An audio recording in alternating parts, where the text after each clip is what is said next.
Yesu wacu nahabwa icyubahiro. Imana ishimwe. Bwana Yesu asifiwe. Mbanje kubaramutsa mu izina rya Kristo Yesu. Amahoro y'Imana abane natwe twese. Imana yatugiriye neza, yatweretse uno munsi mwiza nk'uyu, kandi si uno munsi gusa yatugiriye neza, indwi yose yaratugiriye neza. Natwe rero twaje hano kugira ngo dushimire Imana ku byo yadukoreye muri ndwi yose gushika kuno munsi, hanyuma twumve n'ivyo itugomba ko. Yesu nashimwe. Uwo muri kumwe hano ni Jean Ruhungwa, ni jewe natewe iteka ryo kuba namwe muri no mwanya. Hanyuma twamaze kumva byinshi cyane biciye mu ijambo ryo gusenga rya dutanguriye no mu ndirimbo. Twagiye turumva yuko igikorwa Kristo yadukoreye ku musaraba, urukundo Kristo yadukunze ariko rwatugize uno munsi abana b'Imana. Yesu nahabwa icyubahiro. Hanyuma tumaze kumenya yuko ari twebwe tuzohagarara hano imbere y'ishengero ry'Imana, twarasenze Imana kugira ngo iduhe ijambo dushobora kuvugana namwe, kandi Imana yagiye iduha amajambo menshi. Mugabo amajambo nari nateguye yuko tuvugana kuno munsi siyo tuza kuvugana no amajambo hari Imana yarampinduriye ku wa gatanu impa aha nyene dushaka gusoma amajambo ashimikiye kuri urundo rufatiro ngo gukengera. Ntidugakengere bene data. Hari ibintu Imana yashinze, ivyo byose ntitubikengere, kuko nitwabikengera tuzoba turiko turizanira akaga. Imana yacu nihabwa icyubahiro. Tugiye kuvugana rero muno mwanya mutoyi dufise kuri no jambo gukengera. Gukengera ni jambo ryoroshe cyane mu Kirundi. Ni jambo risigura gusuzugura umuntu cyangwa ugasuzugura ikintu. Canke gukengera ni gufata gufata minenegwe ikintu cyangwa umuntu ukabifata minenegwe. Gukengera ni kudaha agaciro ikintu canke kudaha agaciro umuntu. Utamuhaye agaciro ubu mukengereye, udahaye agaciro ikintu ubu gikengereye. Mu yandi majambo nayo nukugaya. Kugaya umuntu canke ukagaya ikintu. Ivyo nivyo bisigura gukengera. Twese turavyumva, turabarundi. Hanyuma kugira ngo umuntu akengera ikintu, kugira ngo umuntu ntaha agaciro ikintu, kugira ngo umuntu agaye ikintu, kugira ngo umuntu asuzugura ikintu, hari impamvu ni nyinshi cyane. Impamvu ni nyinshi nitwozidondagura ngaha tuziheze. Mugabo hari nk'akarorero, hari nk'itunga. Umuntu arashobora kuroranirwa, arashobora kugirwa neza n'Imana, akagira itunga, hanyuma iryo tunga rigatuma akengera abandi. Bajya badafise itunga nkawe ugasanga arabakengereye, bajya bakenye, bajya batifashe imbere yiwe ugasanga arabakengereye. Ivyo ni kimwe gishobora gutuma abantu bakengera abandi. Canke ugasanga umuntu ariko arasuzugura umuntu, ariko arakengera uwundi, ariko amufata nabi. Kubera iki? Kubera urwego agezeko. Umuntu Imana yamuteye iteka ikamuduza, akaba umuyobozi canke akaba umukuru kanaka canke akaba n'umukuru w'igihugu, ugaca usanga bajya bari munsi yiwe arabakengere, arabasuzuguye. Canke ugasanga kugira ngo umuntu akengere uwundi ugasanga no kubera amurusha ibi canke biriya, ugasanga arakengereye abandi. canke hariyo ndiko ndasoma aya majambo hariyo ikindi gishobora gutuma umuntu akengera ikintu canke ubundi ugasanga ukudatahura neza ikintu, ukudatahura neza ibintu. Aha narongoroye kwiyumvira ku meza y'umwami. Meza y'umwami ni ikintu Imana yashinze, ni igikorwa Imana yadushize imbere. Hanyuma kuri iyo meza abantu bose bakijijwe, umuntu wese yakiriye umwami Yesu nk'umwami n'umukiza arahamagawe, arahawe ikaze kuri iyo meza y'umwami. Mugabo ikibabaje nuko si twese twatahuye ico gikorwa, si twese. Nico gituma hari benshi basiba, hari menshi baza mu ikoraniro mugabo ugasanga hageze gikorwa cyo kuza ku meza y'umwami ugaca usanga baritumukiye barigiye, kubera ukudatahura, kubera ugusuzugura. Bamwe ugasanga ari gusuzugura ico gikorwa, kandi ari igikorwa kidasanzwe. Ni igikorwa gituma twibuka ingene twakunzwe n'Imana, ni igikorwa kitwibutsa ingene twabaye abana b'Imana, ni igikorwa kitwibutsa urupfu n'izuka ry'umwami wacu Yesu Kristo. Mugabo ugasanga abantu bariko barabikengera, bariko barabisuzugura, kandi twese duhamagariwe kubibamwo, kuko Yesu yavuze ngo uko mukoranye kose, uko mukoranye mwame mwibuka ingene nabagiriye neza. Yesu nishimwe. Aho yabariko aratubwibutsa imeza y'umwami ngo uko mukoranye muzokwame mumanyagura umukate, kandi muzokwame murya munywa ku gikombe. Yesu nabwo icubahiro. Hanyuma rero twavuze yuko twasiguye neza gukengera, mugabo nk'abana b'Imana, nk'abana b'Imana ntiduhamagariwe gukengera ikintu na kimwe. Ikintu cyose cyashizweho n'Imana dutegezwa kucubaha.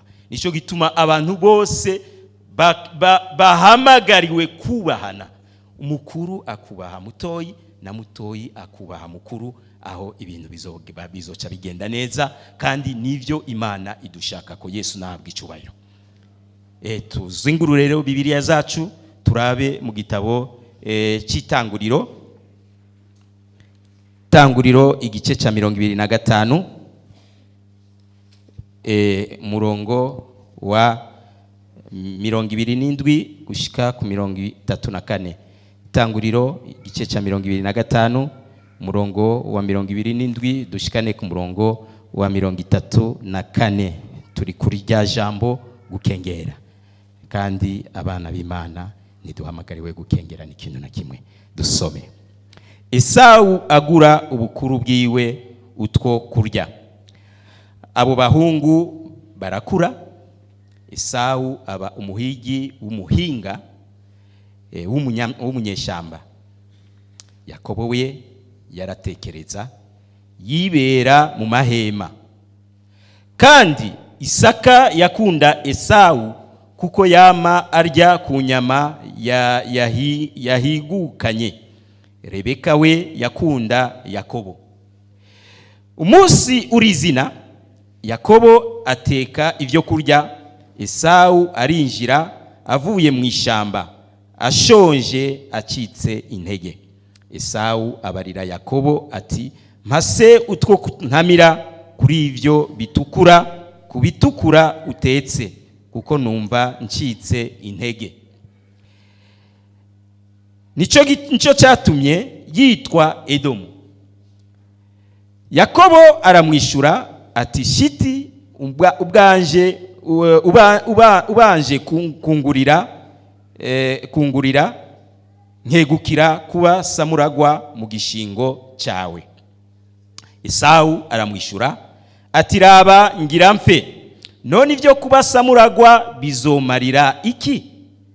Yakobo aramwishura ati, banza undahire. Aramurahira, agura na Yakobo ivyo kuba samuragwa kwiwe. Yakobo araheza aha Esau umutsima n'ibiharage, nuko ararya aranywa, yivira hasi arigira. Uko niko Esau yakengereye ivyo kuba samuragwa. Imana idufashe cyane. aha twumvise inkuru z'abantu babiri kandi bavukana, umwe yitwa Esawu uwundi nawe yitwa Yakobo. Aba nabo bari abahungu ba Isaka. Isaka nawe yari umwana w'isezerano wa Aburahamu, kuko muribuka yuko Aburahamu yamaze imyaka myinshi atavyara bari kumwe n'umugore wiwe Sara. Hanyuma abonye yuko yatevye kuvyara, hanyuma Aburahamu acavyara ku ncoreke ariwe Hagari. Hanyuma havyagwa umuhungu yitwa Ishimayeli. Uyu rero ntiyari umuhungu w'isezerano. Umuhungu w'isezerano yari Isaka. Isaka niwe yari umuhungu w'isezerano, kandi niwe Aburahamu yaduze ku musozi gutanga ko ikimazi. Mugabo hari abandi nkuko muhora muvyumva babihindura, ntibavuge yuko Isaka ariwe mwana w'isezerano, mugabo bakabijana kuri Ishimayeli ngo niwe mwana w'isezerano. Muzovyumva babivuga, mugabo uko sukuri ku ijambo ry'Imana. Imana idufashe gose. Ikuri ku ijambo ry'Imana, mwana w'isezerano Aburahamu yatanze ku ikimazi ni Isaka. Niwe yatanze ku ikimazi, uwo niwe mwana w'isezerano Imana yari yasezeraniye Aburahamu na Sara. Si Ishimayeli rero, mugabo ni Isaka. Uyu Isaka rero amaze imyaka 40 arongora Rebeka. Hanyuma uyu Rebeka yaratinze kuvyara, yaratevye kuvyara. Isaka ja imbere y'Imana arasenga Imana, hanyuma Imana iramutabara imuha abahungu b'amahasa. Umwe bukuru yitwa Esawu, niwe uyu Esawu twumvise. Hanyuma butoyi nawe yari Yakobo. Hanyuma twumvise ngo abo bana barakura. Hanyuma bamaze gukura bose rero baca baja mu mirimo, mugabo ntibakoze bimwe. Esawu twumvise yuko yari umuhigi, kandi umuhigi w'umuhinga, kandi ngo yibera mu ishamba. Hanyuma Yakobo nawe ngo wewe yigumira imuhira, akagumana na nyina, akaguma mu mahema. Kandi uyu Yakobo ngo yari umwana atekereza cyane. Imana ihabwa icubahiro. Hanyuma ngo uyu Esawu n'uyu Yakobo abavyeyi ntibabakunda cyo kimwe. Mugabo barabakunda bose, mugabo hariho umwe wasanga akunda cyane kurusha abandi, nkuko vyama vyabaye no mu miryango iwacu. Jewe nibuka yuko na jewe narakundwa cyane mu muryango. Kubera iki? Hari impamvu yatuma mama ankunda cyane. Aba mama barakunda abana baba hafi. Yesu nahabwa icubahiro. Barakunda abana batekereza, barakunda abana baba hafi. Na jewe naba hafi ya mama, kandi naramufasha muri byinshi, nico gituma yankunda kurusha abandi, kandi nabandi bari babizi. Imana ihabwa icubahiro. Kandi mugabo ntibyabashavuza, kuko vyama abandi yarabakunda, mugabo jewe yarankunda kurusha kubera namuba hafi. Imana ihabwa icubahiro. Yakobo rero nawe yaba hafi ya nyina, kandi yama yamufashije udukorwa twinshi. Nico gituma uyu Yakobo Bibiliya yatubwiye yuko ariwe yakundwa cyane na Rebeka. Hanyuma uyu Esawu nawe kubera avuye hariya guhiga, yaza azanye ibintu ivyo yahize, ashitse akabitegura. Ahejeje kubitegura yacagaburira se wiwe. Hanyuma se wiwe akanezerwa kubera ariye kuvy'umwana wiwe avuye guhiga. Imana yacu ntihabwa icubahiro. Esawu rero yakundwa cyane na se, mugabo Yakobo nawe agakundwa cyane na nyina. Hanyuma umunsi urizina, uyu Esawu ngo yaravuye guhiga nkuko yama yabikoze uko bukeye uko bwije. Hanyuma ashitse, jewe nibaza yuko ico gihe atari yaronse, ashika afise inzara nyinshi kandi yacitse intege. Hanyuma aca abwira mwene wabo ariwe butoyi, ariwe Yakobo, ngo amuhe kuvyo yari ko arategura, kandi yari yabibonye ko ari ko arategura ibintu vyiza cyane. Aca aramusaba ngo umpe ko ku bintu uri kurategura. Uyu Esawu rero niwe yari imfura kuri Isaka, kubera niwe yari bukuru. Hanyuma Yakobo nawe yari butoyi. Imfura mu muryango imfura ni ikintu kidasanzwe. Imfura ni ikintu kidasanzwe. Abantu bari hano muri imfura muri abantu badasanzwe. Yesu nashimwe. Muri abantu badasanzwe ni mwaba mutari mubizi. Imfura n'umuntu adasanzwe. Kuko abavyeyi bamaze gushengera, imfura niyo ikifata ibintu mu minwe. Hanyuma igatunganiriza abo bivukana canke igatunganiriza uwo muryango mu kibano. Kandi imfura niyo kenshi na kenshi usanga bagira samuragwa. Samuragwa kenshi na kenshi usanga ari imfura. Yesu nashimwe. Kandi imfura ni ikintu kidasanzwe nkuko nariko ndabivuga, kuko imfura yigenjeje neza n'abari inyuma babigenza neza.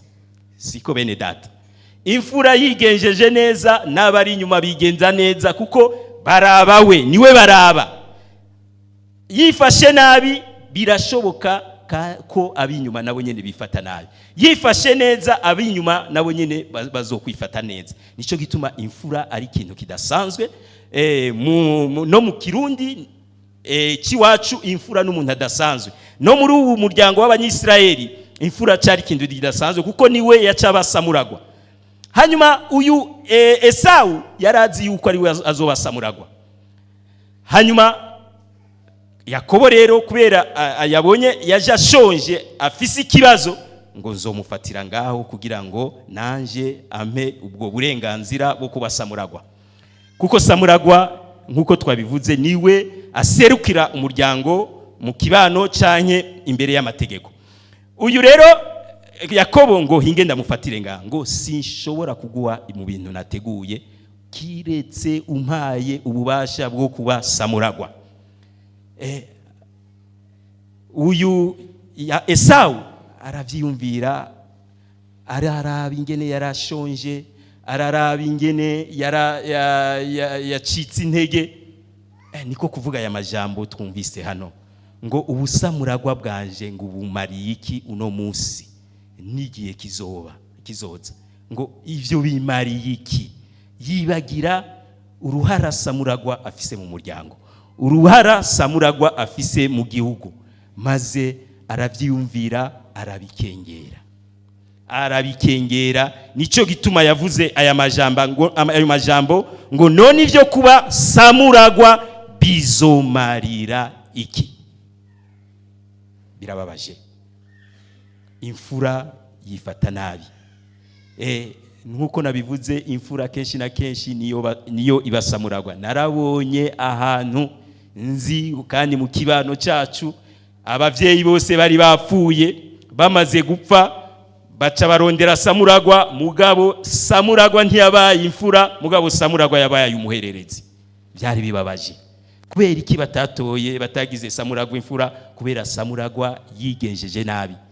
Kubera imfura yigenjeje nabi, ntiyifashe ntiyahora yifata neza, nico gituma babihinduye, ntibamugira samuragwa, mugabo bagira samuragwa umuhererezi, kuko uwo muhererezi yigenza neza. N'igihe se yari mu bitaro niwe yaja kumuraba, niwe yitwararika se, niwe yagira byose. Nico gituma bace mugabo imfura n'abamukurikira ntibigeze baza kuraba se mu bitaro. Mugabo amaze gucikana, umuhererezi niwe yaciye abasamuragwa. Imana ihabwa icyubahiro.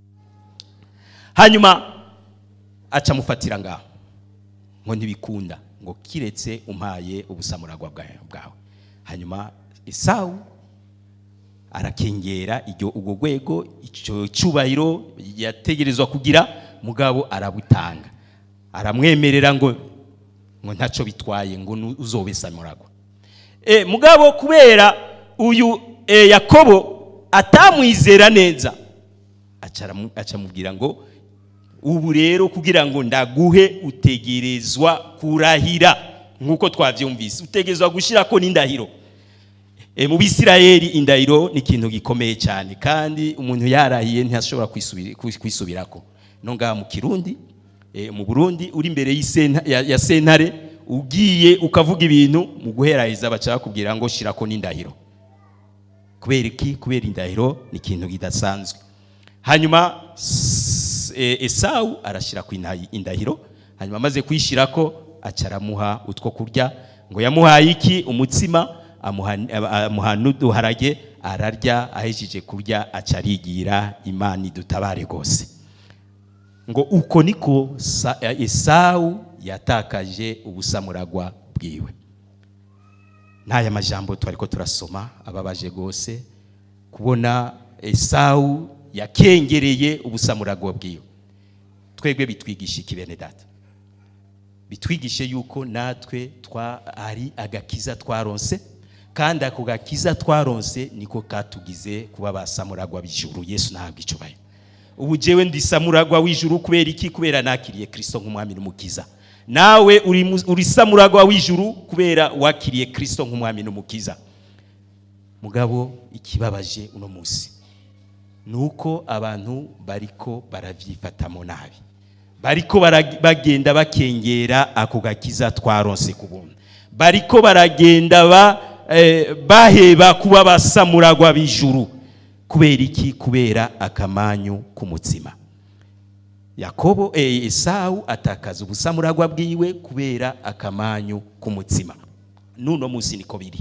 Hari benshi bariko baratakaza ubusamuragwa bwabo kubera akamanyu k'umutsima.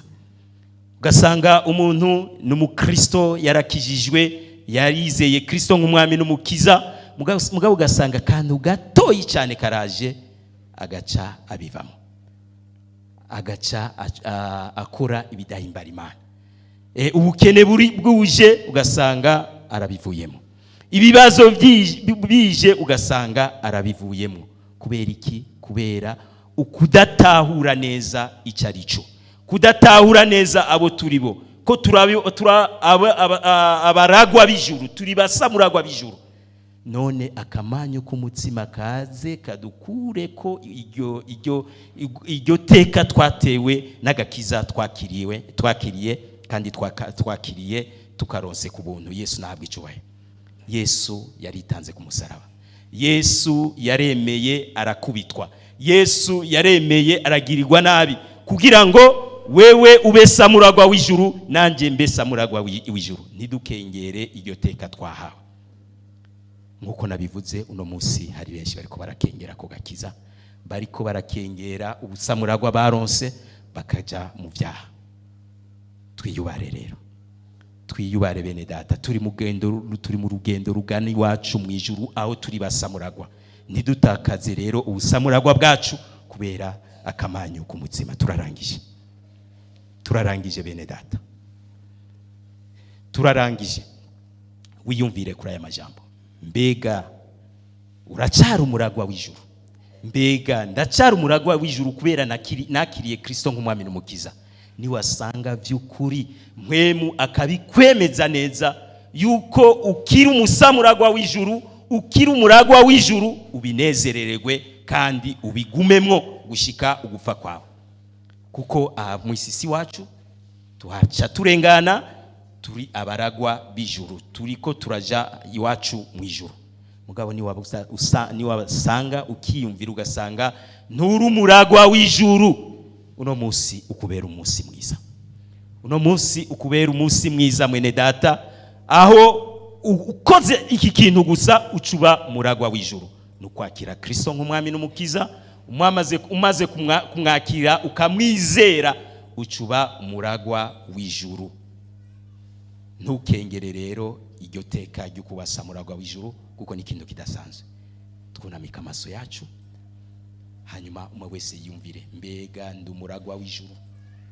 Mbega ndi umuragwa w'ijuru? Ijuru ryabikiwe abizera Kristo nk'umwami n'umukiza. Ijuru ryabikiwe abera bizeye Kristo nk'umwami n'umukiza. Mbega nanje ndi umuragwa w'ijuru? Esawu atakaza ubusamuragwa bwiwe kubera ugukengera. Ntukengera agakiza, ntugakengere mwene data. Uno munsi niwaba utarakira agakiza, uno munsi ukubera umunsi mwiza uko kakira, hanyuma ucuba umuragwa w'ijuru. Nawe wagakengereye, uno munsi ubera umunsi mwiza wo kusubira kubiha agaciro kugira ngo Imana ikugire neza, ugume uri umuragwa w'ijuru. Turarangije, hanyuma niwumva ijwi rikubwira neza yuko utaraba umuragwa w'ijuru, uno munsi n'umunsi mwiza, uze hano kugira ngo bene abakozi b'Imana bagusengere, hanyuma wakira agakiza nawe ube umuragwa w'ijuru. Ninde ashaka kuba umuragwa w'ijuru? Wewe wamaze kuba umuragwa w'ijuru, wisabira inkomezi kugira ngo ubigumemwo. Mugabo wewe utarakira agakiza, utaraba umuragwa w'ijuru, n'umunsi mwiza, turagwaye ikaze. Baririmbye ni muririmbe, hanyuma umwe wese yisuzume, hanyuma amaze kwisuzuma acaca urubanza. Mwemu ibyo aza kukubwira uvyakire kandi ubikurikize. Ntukengere ijwi rya Mwemu, ntusuzugure ijwi rya Mwemu, ntugaye ijwi rya Mwemu. Icyo akubwira cyose ugikore, kandi ni wagikora uzobugize neza.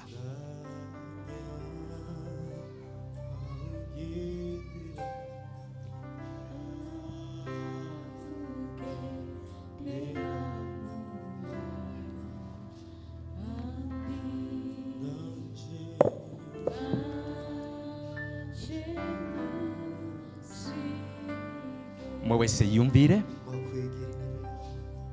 Mwemu ndazi yuko ari hano, kandi Mwemu ariko aratugendera twese. Bamwe ariko arabemeza yuko arabaragwa b'ijuru, mugabo hariho nabandi abemeza yuko atarabaragwa b'ijuru. Niwasanga rero utari umuragwa w'ijuru, ntusubire inyuma uko waje. Turagwaye ikaze, turagwaye ikaze. Hitamo neza, uitemwa agakiza, kuko niko kakugira samuragwa w'ijuru.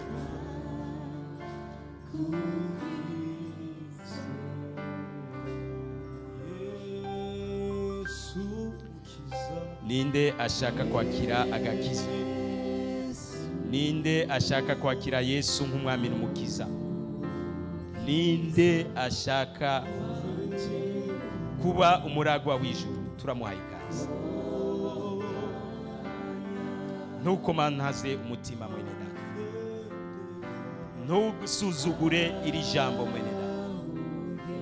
Mugabo uriha agaciro, kandi niwariha agaciro uzoba uhisemo neza. Turaguhaye ikaze, turabahaye ikaze.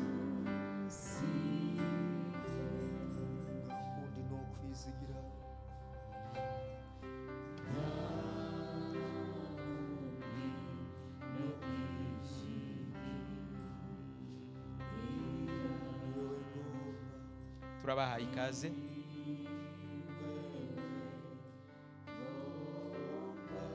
Turabahaye ikaze kugira ngo ntimusubire inyuma uko mwaje. Niba kwe wagiriwe kugira ngo wumva aya majambo, kuko aya majambo nyene twavugiye hano niyo azogutsindisha canke niyo azogukiza. Mugabo ntitwifuza yuko ayagutsindisha.